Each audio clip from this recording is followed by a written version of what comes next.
ABN ప్రేక్షకులకు నూతన సంవత్సర శుభాకాంక్షలు. నూతన సంవత్సరం వచ్చిందనగానే ఏవేవో రిజల్యూషన్స్, ఏవేవో తీర్మానాలు, నేను అది చేస్తా, నేను ఇది చేస్తా, ఈ సంవత్సరం ఇది మానేస్తా, ఈ సంవత్సరం ఇది మొదలెడతా, ఇట్లాంటి రకరకాలు ఎవరికి తోచింది వాళ్ళు చేస్తారు. అవి ఎంతవరకు చేస్తారో చేయరు, అది 99% చాలామంది గ్యారంటీ ఉండదు. ఒక ఆయన మందు మానేస్తానంటాడు, మళ్ళీ ఫస్ట్ నాడు సాయంత్రం మొదలొద్దు అనుకుంటా. ఇట్లా చాలా రకరకాల రిజల్యూషన్ ఉదాహరణకి చెప్తున్నా. సో ఇది వ్యక్తిగతమైనవి. కానీ ఒక సమాజానికి సంబంధించి కానీ, లేకపోతే ఒక రాష్ట్రం, ఒక దేశం, వీటికి సంబంధించి కానీ ఒక కొత్త సంవత్సరం వస్తుందంటే ఈ సంవత్సరంలో మన రాష్ట్ర భవిష్యత్తు ఎలా ఉంటుంది, మన దేశ భవిష్యత్తు ఎలా ఉంటుంది. ఎందుకంటే మార్చిలో బడ్జెట్స్ ఉంటాయి.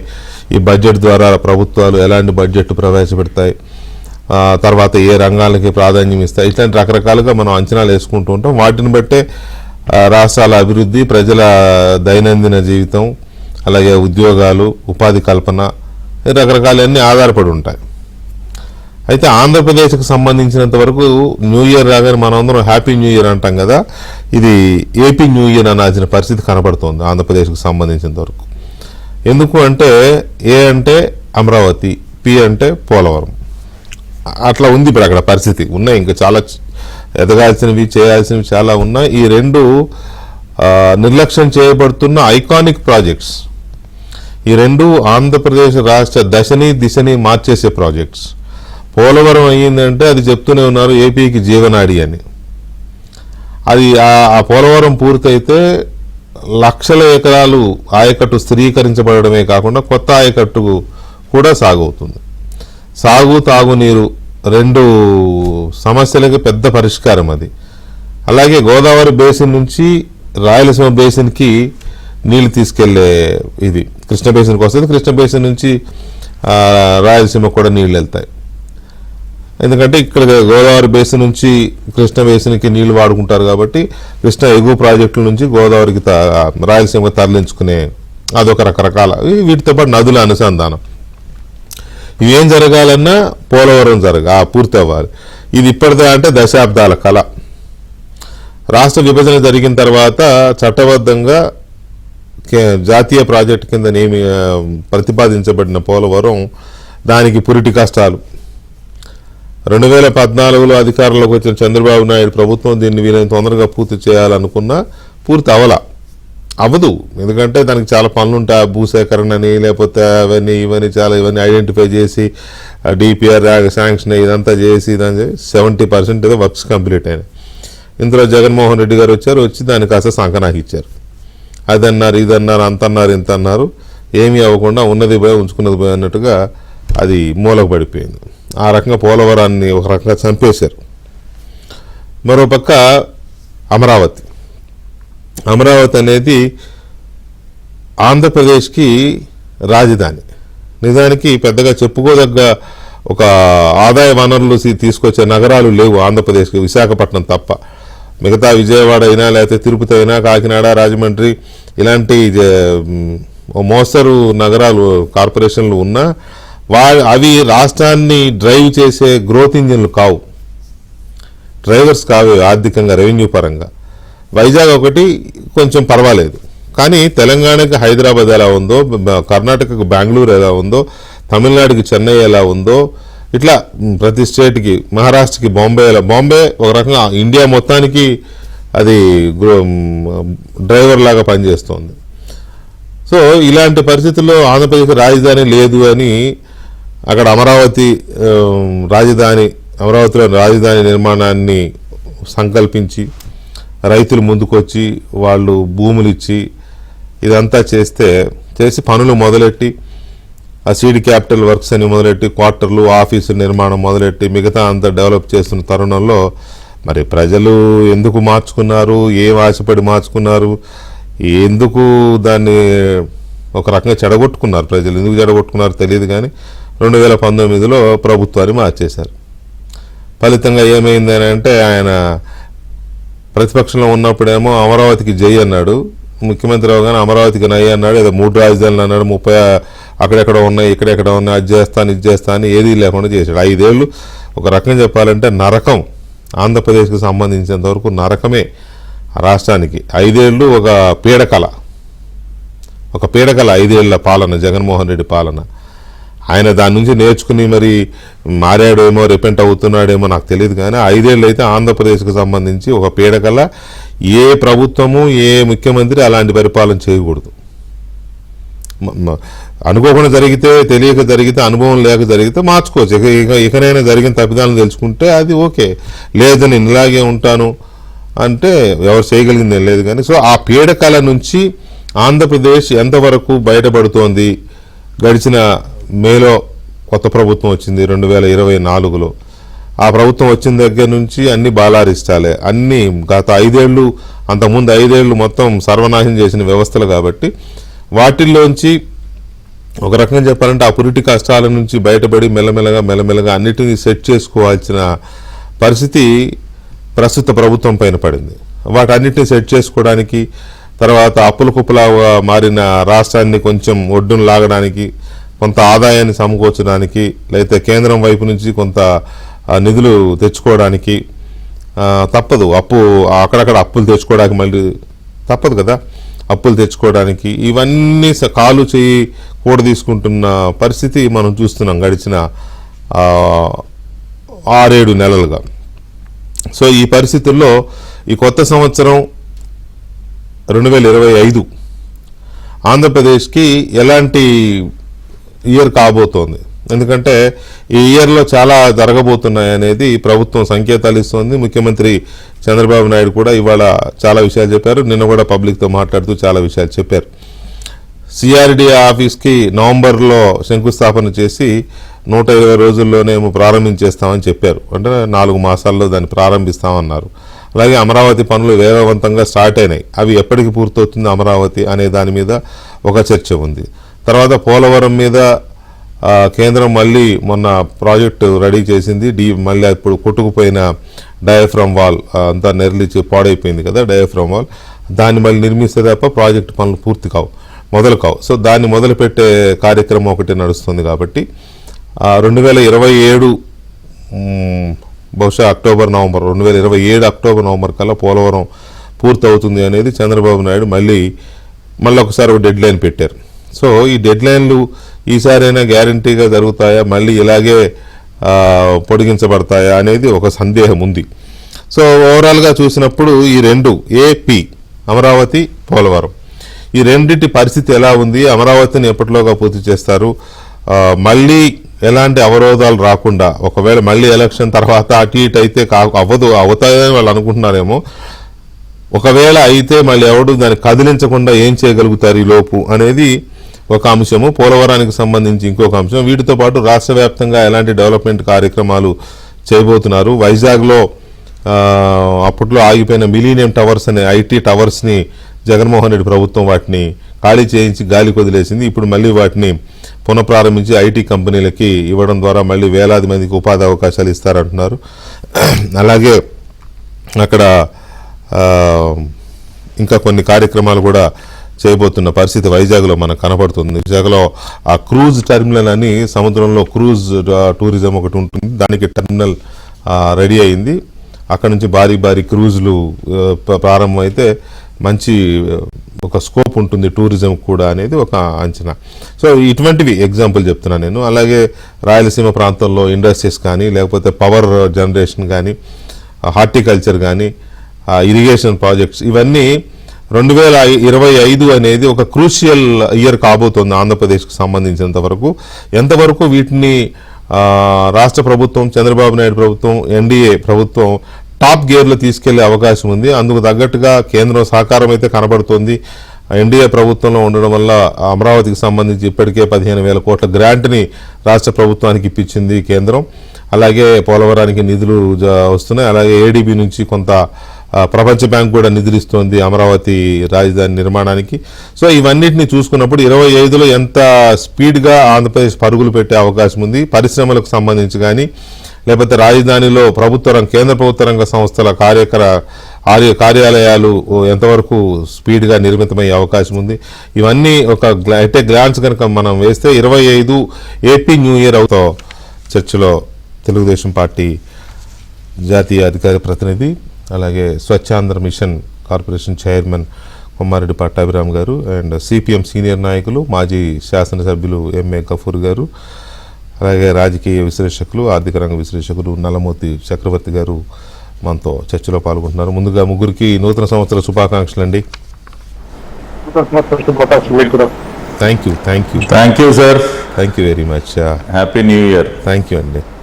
అయితే పట్టాభి గారు, ఇక్కడ ముందుగా సహజంగా న్యూ ఇయర్స్ లేదా ఫెస్టివల్స్ ఇటువంటివి వచ్చినప్పుడు ప్రభుత్వ అధినేతలు కానీ ప్రజాప్రతినిధులు కానీ శుభాకాంక్షలు చెప్తారు ప్రజలకి. అంతవరకు చాలా రొటీన్గా జరిగేదే. చంద్రబాబు నాయుడు గారు కూడా ఇంతవరకు అలాగే చెప్పేవారు. అంతవరకే శుభాకాంక్షలు చెప్పి మీ అందరూ ఆనందంగా ఉండాలి అది ఇదని చెప్పేవారు, అంతవరకు ఓకే. కానీ ఈసారి కొంచెం అది ఎక్స్టెన్సివ్గా జరిగింది. నిన్న అక్కడ పల్నాడు ప్రాంతంలో ఎలమంద గ్రామంలో ప్రజలతో మాట్లాడిన సందర్భంలో కానీ, లేకపోతే ఇవాళ మీడియాతో మాట్లాడిన వ్యవహారంలో కానీ ఈ నూతన సంవత్సరం గురించి 2025 గురించి చాలా ఎక్కువసేపు మాట్లాడుతూ ఏ విధంగా 25 అనేది ఒక కొత్త పుంతలు తొక్కించబోతోంది ఆంధ్రప్రదేశ్ని, పర్టికులర్గా అమరావతి అండ్ పోలవరం రెండింటిని స్ట్రెస్ చేశారు. తర్వాత అమరావతికి సంబంధించి టెండర్లు కూడా పిలుస్తున్నారని చెప్పి నిన్న అన్నారు. ఇవాళ ఇందాక ఈవినింగ్ టెండర్లు కూడా కాల్ఫర్ చేశారు, 2500 కోట్లు సంథింగ్, సబ్జెక్ట్ టు కరెక్షన్. అలాగే పోలవరానికి సంబంధించి కూడా డయాఫ్రామ్ వాల్ని జనవరి 2nd వీక్లో పనులు ప్రారంభమవుతాయని కూడా చెప్పారు. ఆ విదేశీ బృందం మీద వచ్చి దాని టెక్నికాలిటీస్ అన్ని క్లియర్ చేస్తారు. 2వ వారంలో ప్రారంభమవుతాయి. ఓవరాల్గా 2027 ఖరీఫ్ సీజన్ అయిపోయిన తర్వాత పూర్తవుతుందని కూడా చెప్పారు పోలవరం.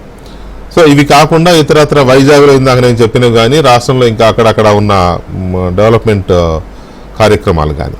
సో ఓవరాల్గా ఇది happy new year, AP new year అంతవరకు అయ్యే అవకాశం ఉంది. పట్టాభిరామ్ గారు. వికీ గారు, ఇందాక సరే మనం శుభాకాంక్షలు చెప్పుకున్నాం. అదేవిధంగా ఏబిఎన్ ప్రేక్షకులకి, ప్రపంచవ్యాప్తంగా ఉన్నటువంటి తెలుగువారు అందరికీ కూడా హృదయపూర్వకంగా నూతన సంవత్సర శుభాకాంక్షలు తెలియజేస్తున్నాను. ఒకసారి గతం గుర్తు చేసుకుంటే వికే గారు, 2019-24 మధ్య అదొక పీడకాలం. కాదు అంటే న్యూ ఇయర్ గురించి మాట్లాడతా, జనవరి 1 రాగానే పరిస్థితి ఎలా ఉండేదంటే, అమ్మా ఒక సంవత్సరం అయిపోయింది, ఇంకా 3 ఏళ్ళు మిగిలింది, లేకపోతే 2 ఏళ్ళు మిగిలింది, ఇంకొక సంవత్సరం మిగిలింది దరిద్రం వదిలించుకోవటానికి అన్న ఫీలింగ్ ఉండేదండి. రోజులు లెక్క పెట్టుకుంటూ ఉండేవాళ్ళం మనందరం. 2022 వచ్చిందా, 23 వచ్చిందా, ఇంకా సంవత్సరం పీడ విరగడవుతుంది ఇంకో సంవత్సరంలో అన్నట్టు ఉండేది మన ఆలోచన. కానీ ఇవాళ న్యూ ఇయర్ 2025 జనవరి 1 ఒకసారి పరిస్థితి మనం చూసినట్లయితే అంతా ఒక పాజిటివ్ అట్మాస్ఫియర్ కనపడతా ఉంది. నిన్న చంద్రబాబు నాయుడు గారు ఒకరోజు ముందే పెన్షన్ని ఇచ్చే కార్యక్రమానికి శ్రీకారం చుట్టూ ఆయనే స్వయంగా నర్సరావుపేట వెళ్ళి, మరి భువనేశ్వర్ గారికి ఆయన కాఫీ ఎప్పుడన్నా పెట్టిస్తారో లేదో నాకు తెలియదు, కానీ ఈ మధ్య ప్రతి నెల 1వ తారీఖు మాత్రం ప్రతి ఇంట్లో ఆయన కాఫీ కల్పించిస్తా ఉన్నారు. వచ్చే నెల ఎదురు చూస్తూ ఉన్నారు అందరూ, ఎప్పుడు మా ఇంటికి బాబు గారు వస్తారు, మాకు ఆయన చేతితో కాఫీ ఎప్పుడు తాగుదాం అన్నట్టుంది. సో ఆయన ఆ సందర్భంగా అనేక విషయాలు మాట్లాడుతూ, అంటే ఈ 6 నెలల కాలంలో జరిగినటువంటి అభివృద్ధే కాకుండా భవిష్యత్తులో ఇంకా ఏ రకంగా రాష్ట్రానికి మంచి జరగబోతా ఉంది అన్న అంశాల మీద కూడా ఆయన చిట్ చాట్ చేయటం జరిగింది. ఇంకొక విషయం ఏంటంటే వికే గారు, రాష్ట్ర ప్రజలందరికీ ఆయన ఒక గొప్ప న్యూ ఇయర్ కానుకని 2 రోజుల ముందే ఇచ్చారు. అదేంటంటే తెలుగు తల్లికి జలహారతి పేరుతో ఒక అత్యద్భుతమైనటువంటి ప్రాజెక్ట్కి, అంటే నదులు అంటే రాష్ట్ర వ్యాప్తంగా ఉన్నటువంటి అన్ని రివర్స్ ఇంటర్లింక్ అయ్యే విధంగా ప్రతి ప్రాంతానికి కూడా నీరు చేరే విధంగా ఒక అద్భుతమైనటువంటి ప్రాజెక్టు రూపకల్పన చేసి ఆయన మొన్న స్వయంగా పవర్ పాయింట్ ప్రజెంటేషన్ ఇవ్వటం, ఏ రకంగా తాను చేయబోతా ఉన్నాను. ఇటు గోదావరి నదిలో ప్రతి సంవత్సరం కూడా దాదాపు 3000 టీఎంసీల నీరు ఏ విధంగా వృధాగా సముద్రం పాలవుతూ ఉంది, దానిని ఏ రకంగా మనం వినియోగించుకోవచ్చు.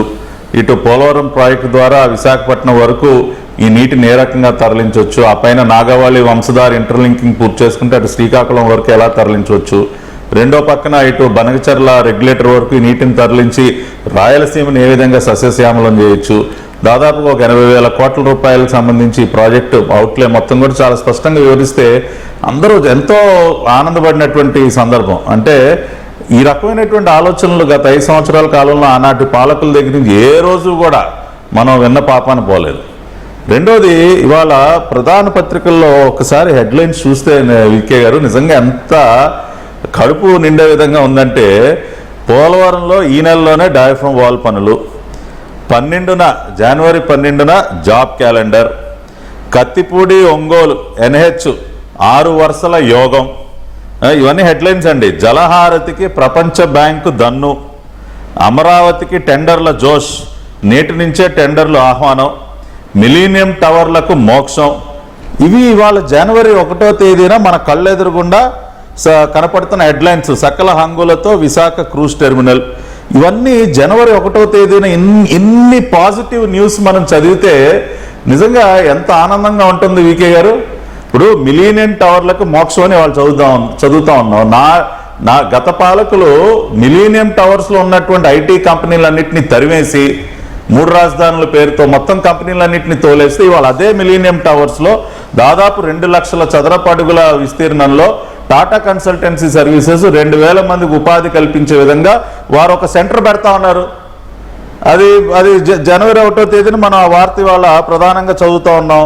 ఇప్పుడు అదే రకంగా జాబ్ క్యాలెండరు, ఏ రోజైనా జగన్మోహన్ రెడ్డి ఇంకేముంది అసలు ప్రతి సంవత్సరం జనవరిలో జాబ్ క్యాలెండర్ అన్నాడు. ఏ సంవత్సరం అయినా ఇచ్చాడండి జాబ్ క్యాలెండర్? అటువంటిది ఇవాళ 12వ తేదీన జాబ్ క్యాలెండర్ విడుదల చేస్తా ఉన్నాం. ఒక్క రోడ్డైనా కనీసం గుంటలు కూడా పుడిచినటువంటి పాపాన్ని పోలేదు. ఇవాళ కత్తిపూడి ఒంగోలు ఒక కీలకమైనటువంటి రహదారి. ఇవాళ అంటే కోస్టల్ బెల్ట్లో చాలా కీలకమైనటువంటి రోడ్డు. దానికి ఇవాళ 6 వరుసలుగా NH ఆమోదం చేసింది. అంతేకాకుండా రైతన్నలకు చూడండి, ఇవాళ కేంద్రం ఇచ్చేటటువంటి సహాయం 6,000 కాదు 10,000. అన్నదాతలకు మోదీ కొత్త సంవత్సరం కానుక 4,000 రూపాయలు పెంచి, అంటే ఇన్ని న్యూ ఇయర్ గిఫ్ట్స్ ఇంత బ్రహ్మాండంగా మన కళ్ళెదురుగుండా కనపడతా ఉంటే నిజంగా it is definitely very happy new year అని అయితే నాకు అనిపిస్తూ ఉంది వికే గారు. ఎందుకంటే గత 6 నెలల కాలంలో సాధించినటువంటి ప్రగతే కాకుండా, అంటే ఇంకా కూడా ఉంది, నేను ఇంకేదో 100% అన్నీ చేసామని చెప్పట్లేదు కానీ, but it is a very good beginning, a very good start. ప్రజలు ఏదైతే ఆకాంక్షించారో అవన్నీ కూడా ముందుకు నడుస్తూ ఉన్నాయి. నిన్ననే నేను ఏపీ NGOs మహాసభకు వెళ్ళానండి. నా ఆప్తమిత్రుడు విద్యాసాగర్ గారు రాష్ట్ర ప్రధాన కార్యదర్శిగా ఆయన నిన్న ప్రమాణ స్వీకారం చేశారు. కొన్ని వేల మంది ఉద్యోగస్తులు అక్కడికి వచ్చారు. నేను వారితో పిచ్చాపాటి మాట్లాడుతున్నా, ఏంటి సార్ ఏంటి అంటే, సార్ మిగతా మా డిమాండ్స్ అన్నీ ఏ విధంగా ఉన్నా మాకు 1వ తేదీ మాత్రం టెన్షన్గా జీతం పడిపోతా ఉంది సార్ 6 నెలల నుంచి. మాకు అదొక పెద్ద రిలీఫ్ సార్. అసలు గతంలో 10వ తారీఖు 20వ తారీఖు 25 అసలు అర్థమయ్యేది కాదు. కానీ వాళ్ళు మేము కళ్ళు మూసుకుని పడుకుండా హ్యాపీగా పడుకుంటాం సార్ 1వ తారీఖు ఉదయం. అయితే నేనేమంటానంటే, అంతకుముందు 5 years రాష్ట్రమంతా గందరగోళం అయిపోయింది. క్యాపిటల్ లేదు, పోలవరం ఆగిపోయింది, ఇండస్ట్రీస్ లేవు, రోడ్స్ లేవు, డెవలప్మెంట్ లేదు, ఎంతసేపు బటన్ నొక్కుతున్నా ఇది తప్ప ఇంకొకటి లేని ఆ రాష్ట్రం ఎంతగా కునారిల్లిందో చూసాం. దాంట్లోంచి కొత్త ప్రభుత్వం బయటపడడానికి 6 నెలలు అనేది ఓకే అయిపోయింది. ఆ హనీమూన్ టైం అయిపోయింది. చంద్రబాబు నాయుడు గారు లాంటి సమర్థుడైన అత్యంత సీనియర్ నాయకుడికి 6 నెలలు మోర్ దెన్ ఎనఫ్. మళ్ళాంటి వాళ్ళకైతే 6 నెలలు 6 సంవత్సరాలు సరిపోదు, కానీ ఆయనకి 6 నెలలు మోర్ దెన్ ఎనఫ్. సో ఈ పరిస్థితుల్లో గఫూర్ గారు నమస్తే అండి. గఫూర్ గారు, ఇది కొత్త సంవత్సరం వచ్చినప్పుడు కొన్ని ఆశలు కోరుకోవడం అంటే ఆకాంక్షలు అనుకోవడం వేరు, ఆశలు కల్పించడం వేరు, ఆశలు నెరవేరడం వేరు. ఈ మూడింటికి చాలా తేడా ఉంటుంది కదా. ఇలాంటి సంవత్సరాలు జీవితంలో ఎన్నో వచ్చి పోతూ ఉంటాయి, కాలగమనంలో ఎన్నో వస్తూ ఉంటాయి, పోతూ ఉంటాయి, కలిసిపోతూ ఉంటాయి. కానీ ఏపీకి సంబంధించినంత వరకు ఒక కీలకమైన ఇయర్ లాగా కనిపిస్తోంది. ఎందుకు అని అంటే, చంద్రబాబు నాయుడు గారు కూటమి ప్రభుత్వం వచ్చి 6 నెలలు అయిపోయింది, ఇంకా 4.5 సంవత్సరాలు ఉంది. ఈ 4.5 సంవత్సరాల్లో ఈ సంవత్సరం చాలా కీలకం. ఆ తర్వాత మళ్ళీ హీట్ పెరుగుతూనే ఉంటుంది అది. సో అందువల్ల ఆయనేమో చాలా ఆశలు కల్పిస్తున్నారు, పోలవరం, అమరావతి ఇలాంటివన్నీ. సో మీకేమనిపిస్తోంది, ఎంతవరకు ఆ దిశగా స్పీడ్గా అడుగులు పడే అవకాశం ఉందనుకుంటున్నారు? వెంకటేశ్వర, మీకు మిగతా సోదరులకు, తర్వాత ప్రధానంగా ఏబిఎన్ ప్రేక్షకులకు నూతన సంవత్సర శుభాకాంక్షలు. Thank you sir. నూతన సంవత్సరం అంటేనే ఏదో ఆశిస్తారు జనం, ఈ సంవత్సరమైనా మంచిగా ఉండాలా అని. పాపం 31వ తేదీ రాత్రి అర్ధరాత్రి వరకు మేల్కొండే వాళ్ళు, ఆ రోజంతా తాగి ఇక కొత్త సంవత్సరం అడుగుపెట్టాలి, ఇట్లా రకరకాలుగా ఉంటారు జనము. అయితే ప్రభుత్వాల వరకు వచ్చినప్పుడు సంవత్సరం పెద్ద తేడా రాదండి. గవర్నమెంట్స్ కు బడ్జెటింగ్ ఇయర్ తప్ప సంవత్సరానికి గవర్నమెంట్ అనౌన్స్ చేసేది కానీ, గవర్నమెంట్ కొత్తగా చెప్పేది కానీ పెద్ద ఉండదు. ఎందుకంటే బడ్జెట్ లో వాళ్ళు ఏం చెప్పదలుచుకుంటారు, బడ్జెట్ లో చెప్తారు. మళ్ళా కొత్త సంవత్సరం బడ్జెట్ లోనే చూడాలి మనం. అది ఒక పాయింట్. రెండవది, ఇప్పుడు చంద్రబాబు నాయుడు గారు చాలా విషయాలు చెప్తున్నారు. ఎవరైనా రాష్ట్రానికి మంచి జరిగితే హర్షిస్తాం కదా. రాష్ట్రానికి ఇదిగో ఇచ్చేస్తానంటే వద్దు చేయొద్దు అని చెప్పే వాళ్ళు ఎవరు ఉంటారు? కాబట్టి ఆంధ్ర రాష్ట్రం యొక్క పురోభివృద్ధికి, ఆంధ్ర రాష్ట్ర ప్రజల జీవన ప్రమాణాల మెరుగుదలకు, ఆంధ్ర రాష్ట్రం ఆర్థిక అభివృద్ధికి ఎవరు ఏ ప్రయత్నం చేసినా సిపిఎం పార్టీగా మేము హర్షించే వాళ్ళమే తప్ప అడ్డుకునే వాళ్ళం కాదు. అయితే ఈ సందర్భంగా నేను చెప్పదలుచుకుంది ఏమంటే, ఫ్యాంటసీ సినిమా వేరండి, ప్రాక్టికల్ లైఫ్ వేరు. ఇప్పుడు సినిమా అనేదే ఒక చిత్రీకరణ, అంటే ఊహించుకొని చిత్రీకరించేది. అందులో ఫ్యాంటసీ సినిమాలో రేషన్ ఏమి ఉండదు. రేషన్ లేకుండా కాల్పనికమైనది. కాబట్టి నేను చెప్పేది ఏమంటే, 2020 విజన్ అయిపోయింది, ఇప్పుడు 2047 విజన్ పెడుతున్నారు. ఓకే, పెట్టండి, అభ్యంతరం లేదు. అయితే బీ ప్రాక్టికల్. ఇప్పుడు నేను, ఎందుకంటే మేము విమర్శించే వాళ్ళం, మేమేమి భజన చేసే వాళ్ళం కాదు, లేకుంటే తెలుగుదేశం పార్టీ జయహో చెప్పే వాళ్ళం కాదు. ఆ ప్రభుత్వాన్ని విమర్శించాము, అట్లాగే తెలుగుదేశం పార్టీ కూడా విమర్శలు అంటే వారి మంచి కోసమే చెప్తున్నాం మేము. ఇప్పుడు చంద్రబాబు నాయుడు గారు కొత్తగా ముఖ్యమంత్రులు 2014 ఆగస్టు 10వ తేదీ కర్నూలులో జెండా ఆవిష్కరణ చేశారు ఆయన. ఆ రోజు కర్నూలు జిల్లాకు సంబంధించి అనేక వాగ్దానాలు చేసినారు. బహుశా తెలుగుదేశం ఆఫీసులో ఉంటుంది, పట్టాభి గారికి కూడా వెంటనే వాళ్ళు అందిస్తారు. అందులో ఏవి చేసినారు, ఏవి చేయలేదని చూస్తే అత్యధిక భాగం టచ్ చేయలే. ఆ రోజు ఒక ఫ్యాంటసీ బ్రహ్మాండంగా ఆయన ఉపన్యాసం చూసిన తర్వాత తెలుగుదేశం పార్టీ చూడండి, కర్నూలు జిల్లా రాబోయే కాలం స్వర్ణయుగం, అది మంచిది బాబు, చేస్తే మంచిదే అన్నాం, కానీ ఏం చేయలే. అట్లాగే ఇప్పుడు ఏపీ అంటే అమరావతి అని పోలవరం అంటున్నారు.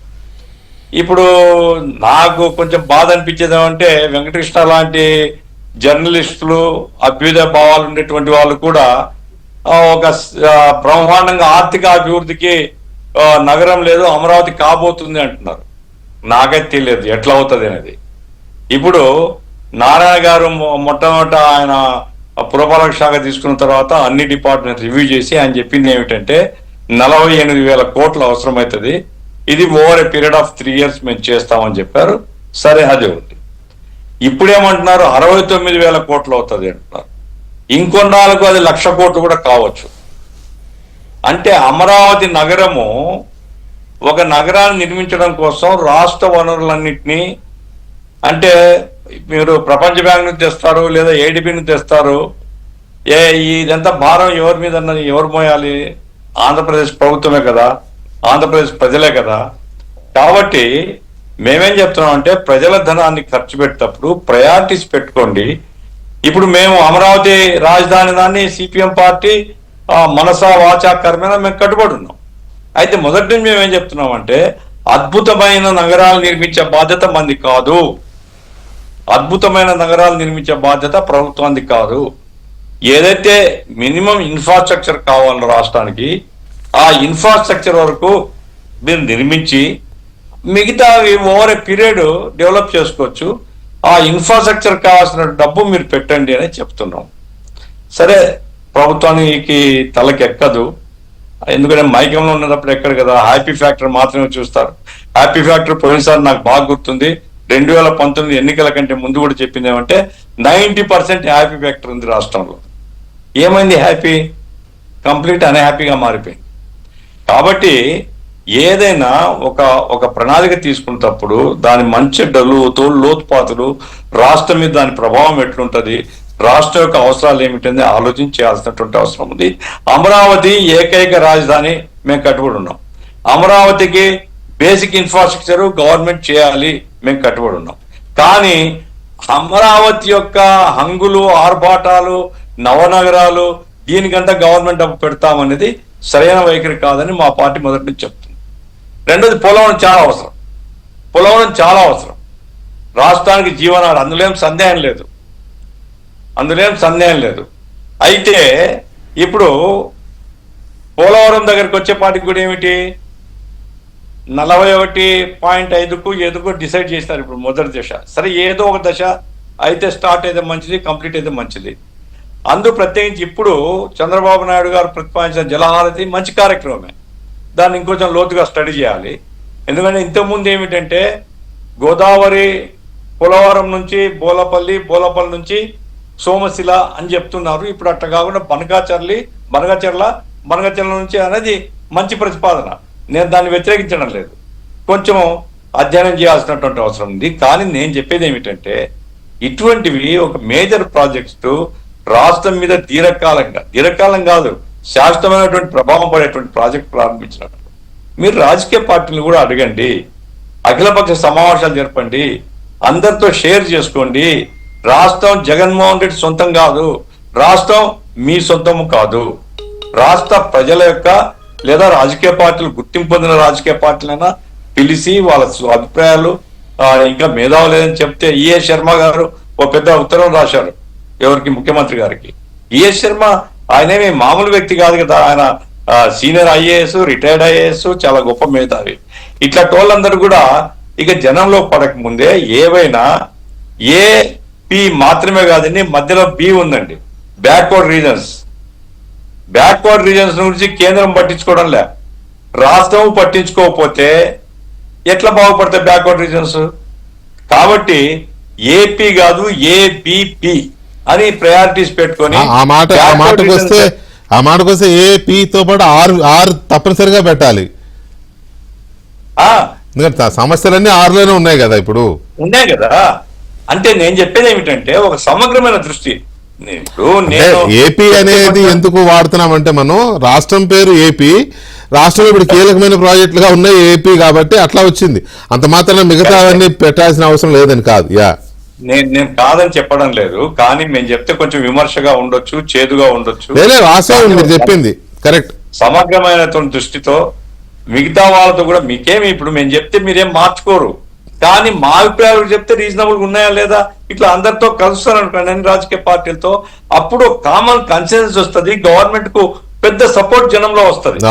ఆ రకంగా చేస్తే మంచిది. ఏమైనప్పటికీ పోలవరం మాత్రం అతి త్వరితగతిన పూర్తి చేయడానికి ఏ ప్రణాళిక తీసుకున్నా అది చాలా మంచిదని రాష్ట్రానికి. అమరావతి కూడా బేసిక్ ఇన్ఫ్రాస్ట్రక్చర్ ప్రభుత్వం చేయాలి, మిగతా అన్ని ప్రాంతాల అభివృద్ధికి ప్రభుత్వం కట్టుబడి ఉండాలి.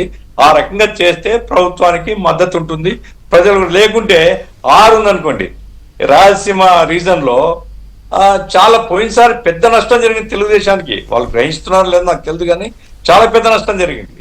అటువంటి నష్టం జరగకుండా ఉండాలంటే మిగతా ప్రాంతాల్లో ఈ ప్రాంతాల యొక్క సమస్యల మీద కూడా అధ్యయనం చేసి, ఇప్పుడు ఉదాహరణకు హంద్రీనీవా మేము లైనింగ్ చేస్తూ పోతామన్నారు, ఎందుకంటే కుప్పానికి అర్జెంటుగా నీళ్లు ఇవ్వాలని. మంచిదే, కానీ అనంతపురం, కర్నూలు జిల్లా ప్రజలు ఏమడుగుతున్నారు, అయ్యా ఇప్పుడు ఉండేటువంటి ఈ సైజ్ సరిపోదు, దీన్ని వైడన్ చేయండి, వైడన్ చేసి మీరు కాలువ లైనింగ్ వేయండి అని.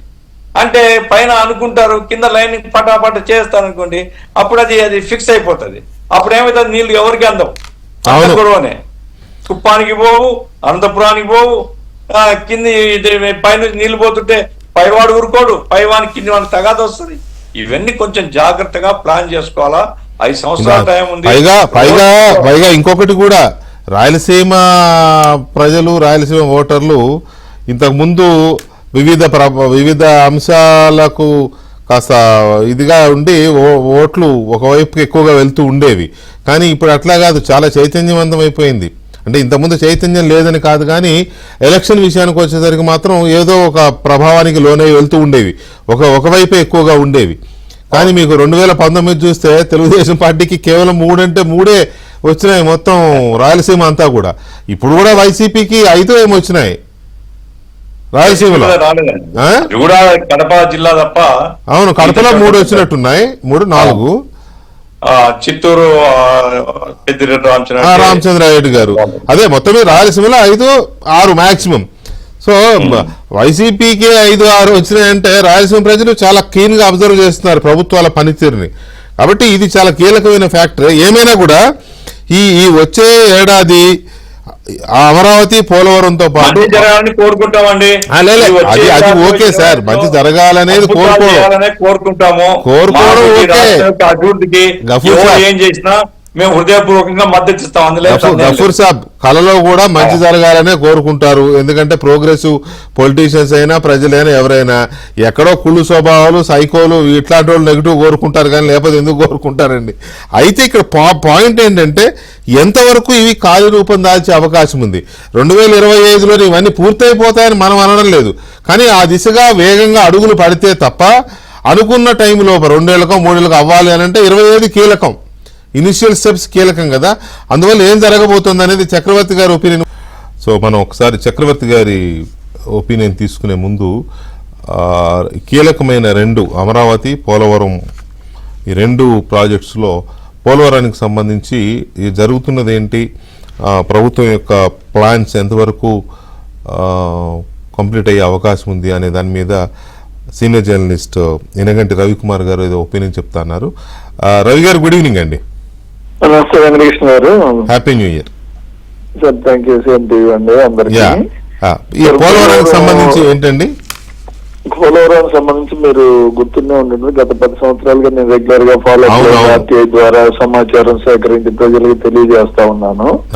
దీంట్లో ఇప్పుడు కీలకమైన 3 విషయాలు నేను చెప్పదలుచుకున్నాను అండి. ఒకటి ఏంటంటే, ఇప్పుడు మన పోలవరం ప్రాజెక్టు కి చాలా దేశంలోనే అతి క్లిష్టమైన ప్రాజెక్టు.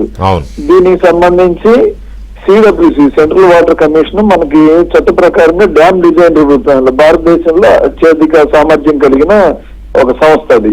ఈ ఇద్దరు గైడెన్స్ తో పీపీఏని పెట్టి రాష్ట్ర ప్రభుత్వం ప్రాజెక్టు నిర్వహిస్తుందండి. Polavaram project authority.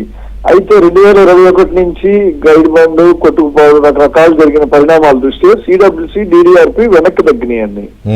మా మీద నెపం పెడుతున్నారు, వీళ్ళు సక్రమంగా చెప్పింది చేయట్లేదు, ఏజెన్సీలు గానీ గవర్నమెంట్ గానీ నిర్లక్ష్య ధోరణి లేకపోతే అవినీతి వల్ల కారణాల వల్ల కానివ్వండి, ఏదైనా వాళ్ళు అబ్జర్వ్ చేసి వాళ్ళు దాదాపు పక్కకు తప్పుకుని సైలెంట్ గా ఓకే మీరు చెయ్యండి అని 2023లో ఇంటర్నేషనల్ కన్సల్టెంట్ పెట్టిందని చెప్పారు. ఈ ఇంటర్నేషనల్ కన్సల్టెంట్లు కూడా గవర్నమెంట్ ఆఫ్ ఇండియా ఏం చేసిందంటే బిడ్డింగ్ ద్వారా పిలిచింది, మీరు రండి ఎవరెవరు ఉన్నారో ప్రపంచంలో అని. వరల్డ్ బ్యాంక్ ని ఏడీబీని అడిగి కొన్ని పేర్లతో లెటర్లు కూడా రాసింది వాళ్ళకి. కానీ రాష్ట్ర ప్రభుత్వాన్ని ప్యారలల్ గా మీరు కూడా ఒక ఒపీనియన్ తీసుకొని ప్రాజెక్టు మీద అని చెప్తే ఆ రోజు నా గవర్నమెంట్ ఏం చేసిందంటే సింపుల్ గా ఏజెన్సీకి రాసింది, మీరు ఒకళ్ళు అపాయింట్ చేయండి అని. అతను ఒక ఆఫ్రీ ఇండియా అని అపాయింట్ చేశాడండి. ఇప్పుడు తర్వాత ఏంటంటే ఈ ఇంటర్నేషనల్ వాళ్ళకి ఇంత ఎక్స్పోజర్ లేదు.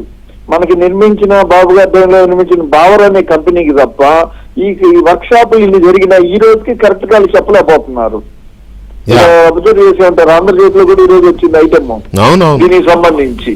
అందువల్ల సిడబ్ల్యూసీని మనం డిడిఆర్పిని మళ్ళీ బాబు గారు గాలిలో పెడితే వాళ్ళు దృష్టి పెట్టి వాళ్ళు ఇంట్రెస్ట్ చూపిస్తే తప్ప వాళ్ళు ఏం చెప్తున్నారంటే ఏజెన్సీ వెనక మనం వెళ్ళకూడదు, మనం అందరం కలిసి చేసే నిర్ణయాలు వెనక ఏజెన్సీ రావాలని.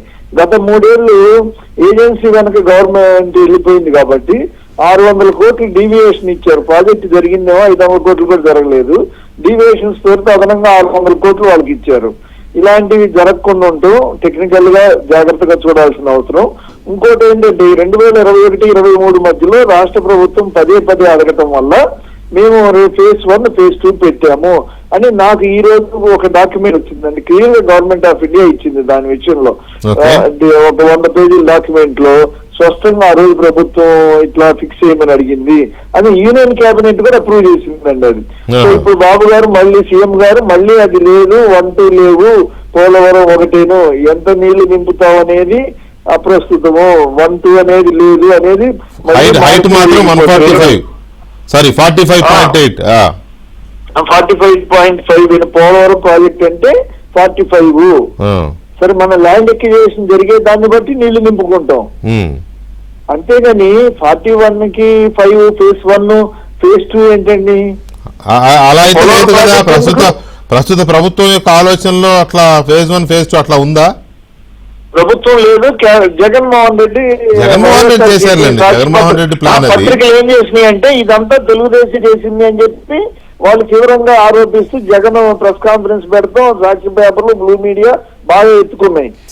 ప్రభుత్వం సైడ్ నుంచి చెప్పడమే కాక ఆ ఎజెండాని వాళ్ళు ఫాలో అయ్యారు. ఆ పార్టీ అలాంటి ఎజెండానే ఆ నీళ్ళు మీడియా వాళ్ళ అది పెట్టారు. కానీ అలాంటి ఆలోచన అయితే ఇప్పుడున్న రాష్ట్ర ప్రభుత్వానికి కానీ కేంద్ర ప్రభుత్వానికి లేదు కదా. కానీ కేంద్రం దగ్గర రికార్డు అలాగే ఉందండి. దాన్ని కేంద్రం దగ్గర జగన్మోహన్ రెడ్డి గారు ఇచ్చిన రికార్డు అలాగే ఉంది. అది ప్లస్ ఏజెన్సీ కూడా ఇప్పుడు ఏజెన్సీ ఆడింది ఆట పాడింది పాట కాకుండా ఇంజనీర్లు కూడా బెదిరించే స్టేజ్ ఏజెన్సీ. అవన్నీ బాబు గారి దృష్టికి రాని ఇట్లా ఈ డీవియేషన్ సాధనలో మన డిబేట్ ద్వారా అయితే దీంతో పాటు 2 పాయింట్లు వెళ్ళాలి. పోలవరమే అమరావతి రాజధాని అనేది గజెట్ లో లేదు అంటున్నారు. అదొకటి గజెట్ చేయాల్సిన పాయింట్ వెళ్ళాలి రాష్ట్ర ప్రభుత్వం దృష్టికి. ఇప్పుడు పోలవరం phase 1 phase 2 లేదు, ఒకటే ఫేజ్, అది 45 meters అనేది కూడా కేంద్ర ప్రభుత్వం దగ్గర ఉన్న రికార్డ్స్ ని రీప్లేస్ చేయాలి. ఒకటే ఫేజ్ అనేది ఇది రెండవది. సో ఈ రెండింటినీ రాష్ట్ర ప్రభుత్వం దృష్టికి తీసుకెళ్లాల్సిన అవసరం ఉంది. ఎగ్జిక్యూషన్ లో కూడా సిడబ్ల్యూసీ DDRP ని ఇన్వాల్వ్ చేయాలండి. ఒక్క విషయం గఫూర్ గారు చెప్పారు బ్యాక్వర్డ్ ఏరియాస్ కి సంబంధించిందని. అది ఒక్క పాయింట్ లో ముగిస్తా అండి. ఏం లేదండి, ఇప్పుడు మీ ద్వారా మీరు కూడా ఆలోచించి ప్రభుత్వం బ్యాక్వర్డ్ ఏరియాస్ కి ఇరిగేషన్ ప్రాజెక్టులు చేస్తున్నా దీని మీద ఫోకస్ ప్లస్ ప్రజల అభిప్రాయం కూడా రావాలి అంటే ఒక కేబినెట్ సబ్ కమిటీ వేసి ఉత్తరాంధ్ర దీనికి సంబంధించి ఏమేమి ఉన్నాయి, ఏం టేకప్ చేయాలనేది ఒక నివేదిక తీసుకుని దాన్ని కేబినెట్ లో పెడతాం ద్వారా చేస్తున్న విషయాలు చేయాలి. రాయలసీమ కూడా గఫూర్ గారు లాంటి వాళ్ళు ఎప్పటి నుంచో చెప్తున్నారు 1000 కోట్లు 1,00,000 కోట్లు అవసరం లేదయ్యా, 1000 కోట్లు 1200 కోట్లు పెడితే ఆ క్లైమాక్స్ లో ఉన్న ప్రాజెక్టులు అన్ని పూర్తయితే కొన్ని లక్షల ఎకరాలకి నీళ్లు వస్తాయని. సో వీటి మీద ఐడియా చేయాలి. రైట్. ఎనీవే రవి గారు thank you very much sir. Ravi గారు, ఇక మనం చక్రవర్తి గారు నమస్తే అండి. చక్రవర్తి గారు, ఇది ఏపీ అమరావతి పోలవరం వీటితో పాటు ఇంకా చాలా అంశాలు ఉన్నాయి, అలైడ్ ఇవి ఉన్నాయి అనుకోండి. అది ఆ రెండు ఇప్పుడు పాపులర్ కాబట్టి ఏపీకి తగ్గట్టుగా ఉన్నాయని అది పెట్టాను నేను. సో చంద్రబాబు నాయుడు గారు చెప్తున్నట్టుగా కానీ లేకపోతే ఉన్న సిచ్యువేషన్ చూస్తే కానీ ఈ ఇయర్ చాలా కీలకమైన ఇయర్ లాగా కనపడతా ఉంది. For that matter A year అయినా కీలకమే, కానీ వచ్చే 4 ఏళ్ళు 5 ఏళ్లలో పూర్తి అవ్వాల్సిన అమరావతి కానీ పోలవరం కానీ ఇతరత్ర ప్రాజెక్ట్స్ అన్నిటికీ స్పీడ్గా జరగాలంటే ఇప్పుడు గేర్ వేయాల్సింది ఈ ఇయర్లోనే.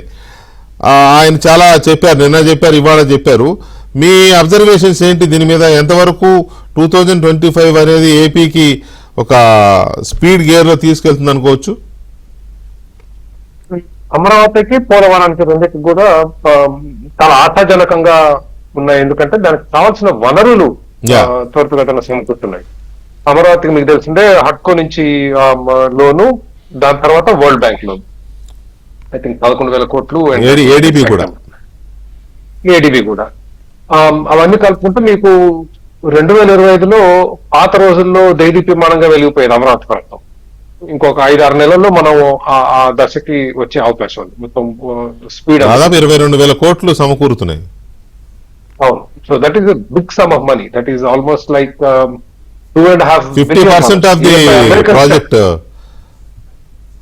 అంటే మరి కొత్త ఖర్చులు ఎట్లా ఉన్నాయో తెలీదు. మన పాత రోజులు లెక్కలు వేస్తే 50%, but now the cost escalate అవుతాయి కదా వెంకటేశ్వర గారు, చూడాలి. But still significant some of money. At least ఈ క్వార్టర్లు, గవర్నమెంట్ బిల్డింగ్లు అన్ని ఒక రూపు వస్తాయి. పని మొదలవుద్ది ఈ సంవత్సరం. టీడీపీ టర్మ్ అయ్యే లోపు అయితే ఒక రూపుకి వస్తుంది. చంద్రబాబు నాయుడు గారి స్పెషాలిటీ స్పీడ్. అలాంటి విషయాల్లో బాగా వేగంగా చేస్తారు. ఆయన 2014 to 19 అనవసరంగా వచ్చింది అపవాదం. అది యాక్చువల్లీ చాలా వేగంగా చేశారు అప్పుడు కూడా. బట్ డాట్ ఎసైడ్, అమరావతి చూడటానికి ఇట్ లుక్స్ వెరీ ప్రాస్పెక్టివ్. అదందరం మనం ఆనందించాల్సిన విషయం. దాంట్లో ఉన్న ఒకటే ఇప్పటికీ తేలండి, ఇన్ని నెలలు అవుతున్నా వరల్డ్ బ్యాంక్ ఇచ్చే అప్పులో కేంద్ర ప్రభుత్వం భరిస్తుందా, మనం భరిస్తామా అనేది క్లారిటీ ఉంది కదండి. అది క్లారిటీ ప్యాకేజ్ లో దీంట్లో భాగంగా 90% కేంద్రం. 90% కేంద్రం భరిస్తుంది, 10% రాష్ట్రం భరిస్తుంది అనేది క్లారిటీ ఉంది కదా. అది ఎక్స్టర్నల్ ఎయిడెడ్ ప్రాజెక్ట్ కింద, ఈఏపీ కింద. లేదండి, ఈ వారం వరల్డ్ బ్యాంక్ ఇచ్చిన నోట్లో కనిపించలేదు అది. ఒక్క నిమిషం పటాబ్ గారు, ఒక్క నిమిషం పటాబ్ గారు, దీని మీద మీరు క్లారిటీ ఇస్తారా ఒక 1 minute లో? ఈ 15,000 కోట్లు కేంద్రం ప్రకటించినది అప్పా గ్రాంటా? సార్, ఇది నిర్మలా సీతారామన్ గారు స్వయంగా క్లారిఫై చేశారు ఆల్రెడీ. ఇది పూర్తిగా గ్రాంట్ కిందే పరిగణించాలి, కేంద్రమే భరిస్తుంది. నేను అదే చెప్తున్నాను. అదే డైరెక్ట్ గా ఫైనాన్స్ మినిస్టర్ నిర్మలా సీతారామన్ గారు ఆల్రెడీ క్లారిటీ ఇచ్చేశారు కాబట్టి దానిపైన మనం పెద్దగా ఆందోళన చెందాల్సిన అవసరం ఏం లేదండి. రాష్ట్రం పైన పడేటటువంటి భారం కాదు అది. నేను అదే, అందుకని నేను కూడా దాని తర్వాత ఒకసారి సుజనా చౌదరి గారు నేను మాట్లాడినప్పుడు కూడా అదే కన్ఫర్మేషన్ వచ్చింది. ఏమంటే ఇది ఈఏపీ ఎక్స్టర్నల్ ఎయిడెడ్ ప్రాజెక్ట్ కింద వస్తుంది, దాంట్లో 90% కేంద్రము, 10% రాష్ట్రం భరించాలి అని. సో ఇంకా గఫూర్ గారికి డౌట్ ఉన్నట్టుంది, ఇందాక కూడా అన్నారు. డౌట్ కాదండి, ఫ్యాక్ట్ చెప్తున్నాను. డౌట్ కాదు, ఫ్యాక్ట్ ఈజ్ అది అప్పు రాష్ట్ర ప్రభుత్వం భరించాలా. నిర్మలా సీతారామన్ గారే ఫస్ట్ ఇన్స్టాల్మెంట్ నుంచి మీకు ఇచ్చేటువంటి ఏదైతే మేము ఇస్తున్నామో రాష్ట్ర ప్రభుత్వానికి మేము ఇస్తామో దాంట్లో అది పట్టుకొని ఇస్తామని ఏదైతే పార్లమెంట్ లో ప్రకటించారో ఆ తర్వాత క్లారిఫై చేసింది ఆమె. It is a loan to the AP. కాబట్టి అది సార్ అంటే మీరే కరెక్ట్ కావచ్చు, నేను కరెక్ట్ కావచ్చు, నాకు తెలియదు, కానీ అది లోనే. కానీ ఏపీకి లోన్ కాదు, ఏపీ కోసం కేంద్రం తీసుకుంటున్న లోన్. అందులో మరోసారి ఎందుకంటే చేద్దాం, డెఫినెట్ గా ఇది క్రాస్ చెక్ చేయాల్సిన అవసరం ఉంది. ఫ్యాక్ట్స్ చంద్రబాబు నాయుడు గారు చెప్పారు ఎప్పుడో కట్టేది కదా, ఇప్పుడేం దాని మీద అని. పట్టాభి గారు అంటారు అంత గ్రాంట్ అని. నేను కూడా అన్నాను కదా, ఇప్పుడు ప్రపంచ బ్యాంకు లోన్ రూపంలో ఇచ్చిన అది కేంద్రం భరించేటటువంటిది, మన పైన పడేటటువంటి భారం కాదు అది. సో మీరు ఒక్కసారి క్లారిఫై చేసుకోండి. సరే, ఓకే. అది పటాబ్ గారు దాన్ని ఒకసారి మీరు కూడా క్లారిఫై చేసి మనం నెక్స్ట్ డిబేట్లో ఎప్పుడైనా దాన్ని కొంచెం ఇది చేస్తేనే బాగుంటుంది. ఎందుకంటే నేను కూడా అదే నోషన్లో ఉన్నాను.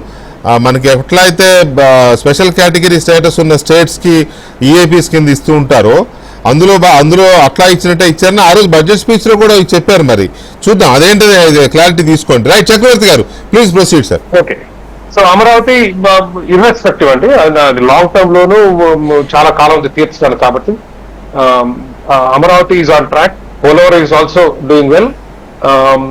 సరే, టెక్నికల్ డిఫికల్టీస్ కొంచెం చెప్పారు, మన తెలియదు డ్యామేజ్ ఎంత అయిందో. మన కేంద్ర ప్రభుత్వం చేతులు దులుపుకుంటే it is not a good thing in terms of design. Jaganmohan Reddy గారి పాలనలో చాలా డిస్రిపేర్, అంటే దాని నిర్లక్ష్యం గురి కావటం, వరదలు రావటం, పోవటం, ఆ గైడ్ బర్డ్స్, దాంతోపాటు ఈ వాల్, ఆ గోడ ఏదైతే ఉందో అది డయాఫ్రామ్ వాల్ పోయింది, మళ్ళీ కొత్తగా కడుతున్నారు కాబట్టి I think that should be fine. Diaphragm wall కొత్త గోడ దాన్నే రిపేర్ చేసి కొంత కన్సర్న్ ఉండేదో కానీ ఇస్ గుడ్. నా దానికి తోడు నెక్స్ట్ ఇండస్ట్రియల్ గ్రోత్ పరంగా చంద్రబాబు నాయుడు గారు వచ్చిన తర్వాత ఆయనకున్న ఇమేజ్ కానీ, ఆయన గతంలో చేసిన పనుల మూలంగా కానీ రాష్ట్రానికి పెట్టుబడులు రావటం మొదలు పెట్టాయి. దాంట్లో బీపీసీఎల్, బీసీపీఎల్ పెద్దది అన్నిటికంటే భారత్ పెట్రోలియంది 95,000 కోట్ల రూపాయల పెట్టుబడి. అది కేవలం దానిలోది కాదు, ఆల్రెడీ బోర్డు అప్రూవ్ చేసింది 6,000 కోట్లు. దాని ద్వారా ప్రాజెక్ట్ కంప్లీట్ అయ్యేసరికి దాదాపు 1,00,000 ఉద్యోగాలు నెల్లూరు జిల్లాలో వస్తుంది. So it is very very big project. అది జగన్మోహన్ రెడ్డి గారు ఉన్నంతకాలం ఆగిపోయిన ప్రాజెక్ట్, రాకుండా టీడీపీ కూటమి ప్రభుత్వం అధికారంలోకి రాగానే ఎమ్మటే వచ్చింది. దాంతో పాటు ఆర్సెలర్ మిట్టల్ ఒకటి, ఇట్లా there is a series of investments that are coming in. దాంతో పాటు ఆంధ్రప్రదేశ్ రాష్ట్ర ప్రభుత్వం ఎన్ని రకాల రాయితీలు ఇవ్వాలో అన్ని రకాల రాయితీలు ఇచ్చి వివిధ రకాల పరిశ్రమలు తీసుకురావడానికి ప్రయత్నం చేస్తుంది. అంతవరకు బాగుంది. ద నెక్స్ట్, అది నూతన సంవత్సరం కాబట్టి సంతోషకరమైన విషయాలు, దాంట్లో ఎక్కడ మనకు రెండో ఆలోచన లేదు. పట్టాభి గారు వీటి గురించి కొంచెం ముందు చెప్పడం జరిగింది.